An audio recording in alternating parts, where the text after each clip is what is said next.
Ayamda bir gaplari borda, yoshligimdan eshitaman.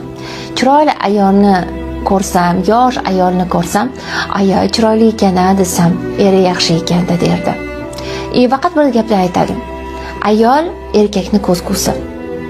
Ya'ni agar ayol baxtli, yosh, xotirjam bo'lsa, demak uni eri yaxshi inson. Agar u agressiv, jahldor, nafratda va baxtsiz bo'lsa, bilingki, erkak yaratgan narsasi hisoblanadi. Shuning uchun endi katta bo'lganimda tushunyapmanki, haqiqatan ham ayol erkakning ko'zgusi. Taqdirdan eng chiroyli sovg'a hayotimga kirganing.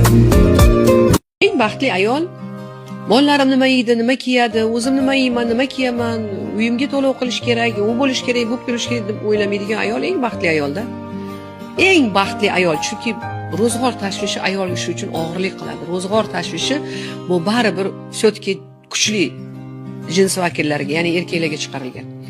Ayol kishi ishlash kerak, lekin bu ishlagan puli uni xursandchiligiga, o'zini kayfiyatini ko'tarishga, bolalariga sovg'alar qilishga, turmush o'rtog'iga sovg'a qilishga, o'zi xohlagan narsalar sotib olishga, ya'ni o'ziga o'zi kayfiyat berishiga ishlasa bo'ldi. Ayolim farzandlarimga yaxshi qarasin, sog'lom bo'lsin,